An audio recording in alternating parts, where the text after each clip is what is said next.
Саламатсыздар, арыбаңыздар, кадырлуу кыргыз эли. Азыр жумуштан чыгып алып үйгө сапар тартып баратам.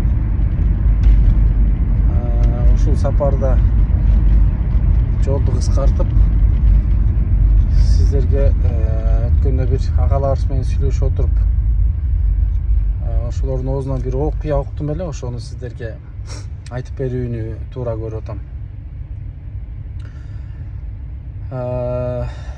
Кыргыздын бир жигиттери Бишкектин чет жакасындагы жаңы конуштарга суу чыгарып беришчү экен. Ал жигиттер ошол конуштун суусун картасын чийдиртип, проектлеп, долбоорлоп, анан Дубайга,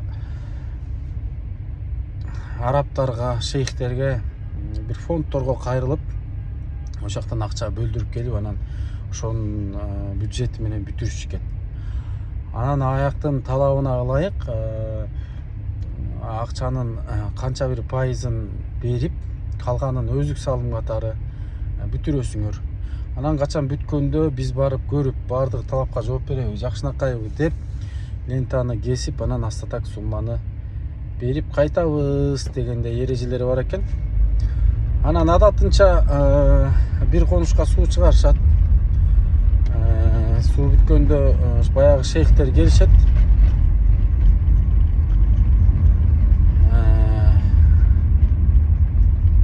Анан суунун чыкканын көрүп, лентасын кесип, бүткөн соң баягы астатак сумманы бербей турган болушат да. Анан эмнеге бербейсиңер? Аркы берки болуп. Анан шейхтердин жообун мындай болот. Баягы кыргыз балдарга ошол жерде элге ошондой бир жооп айтышат. Силер деп айтышыптыр. Муктаж эл эмес экенсиңер. Силер болгону сараң эл экенсиңер. Эми карагылачы жашаган жериңерди, бейиштин төрүндөй. Жашаган үйүңөрдү карагылачы, кабат-кабат үйлөрдү салып алып жашайт экенсиздер.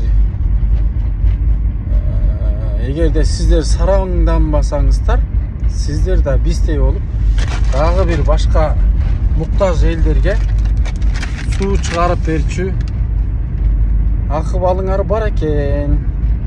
Эми силер биягына Кудайга тобо дегиле. Биз дагы бир башка муктаж элге бээле акчаны деп учуп кетишиптир. Караңыздарчы, биздин бүгүнкү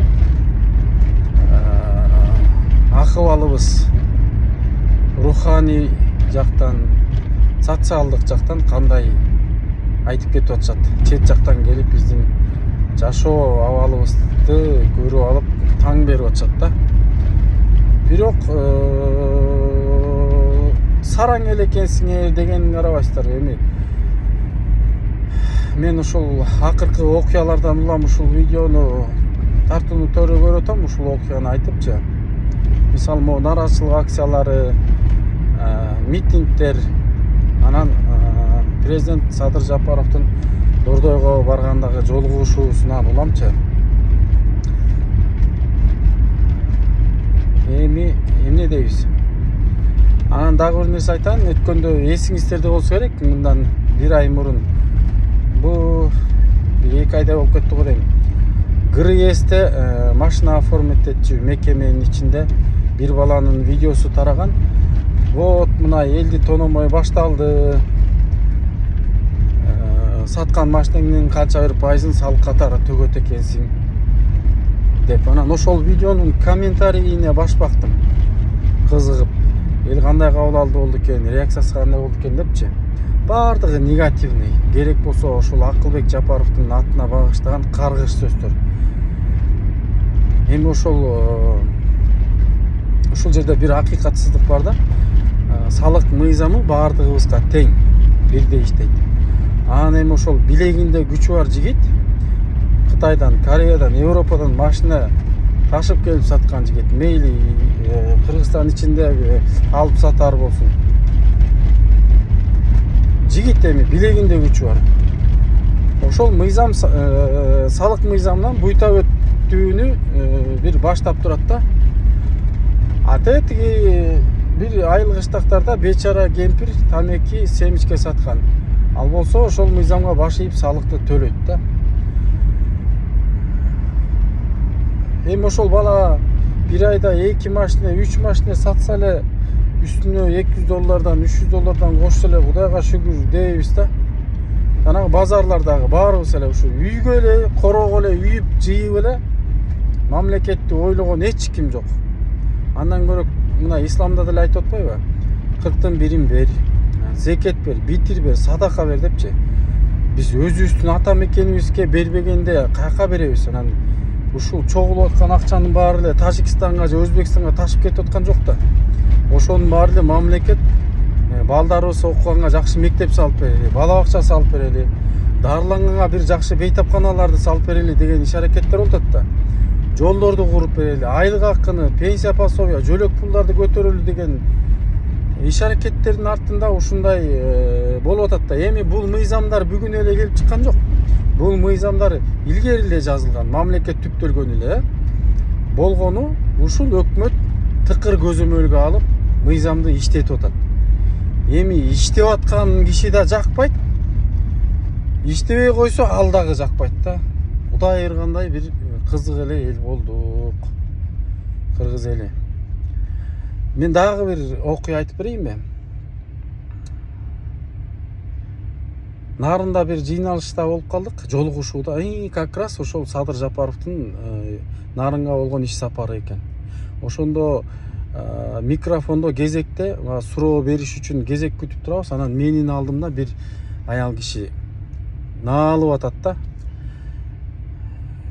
Инвалид балам бар үйдө, ачка калдык, ток калдык, уун кымбат, тиякта, биякта жетим жесирлерге деген акча келиптир. Аны кымырып алды бул аким.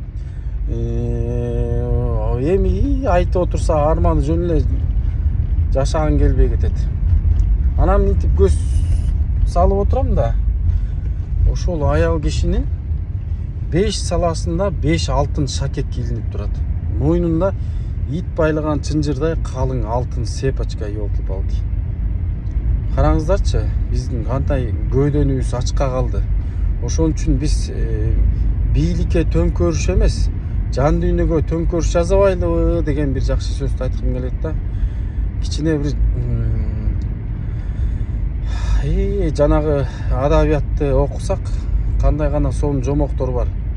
Боорукерликке үйрөткөн, жанагы канча деген ач көз байлардын өлүмү тууралуу, акыйкаттын өмүр сүргөнү, ушунун баары бир жомоктордо, адабиятта, биздин чыгармаларда да биз ошолорду окубай эле азыр тетигил мотиваторлордун 1000 сомду кантип 2000 сом кылса болот деген сабактарды окуп калдыкпы айтор.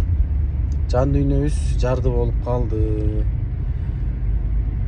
Социалдык абалыбыз Кудайга шүгүр, мына шейхтер айтып атпайбы? Силер сараң экенсиңер деп, сараңдан багыла, битириленбегиле. Давайте чогуу өлкөнү өнүктүрөлү. Эгерде кимде ким өнүккөн өлкөдө жашагысы келсе, ушул салык мыйзамдары бул өнүгүүнүн бир штрихи, бир детали, бир мүчөсү катары кабыл алышыбыз керек. Жок, эгерде мен өзүм короом эле, үйөт элем десеңиздер, анда мамлекеттен эч нерсени талап кылбаңыздар. Иштебей атат дебеңиздер. Наалыбаңыздар. Ушундай бир жаман көрүнүш болуп турат. Ошол менин сөздүн жыйынтыгы ушундай. Кичине мамлекетти да ойлойлу. Мамлекет биздики, биздин аталарыбыз, бабаларыбыз ушул жерди калтырган. Урпактарыңар менен ынтымакта эл шаркак жашап, гүлдөп өнүккүлө деп. Ошол тынч болгула, жакшы жаткыла. Давайте.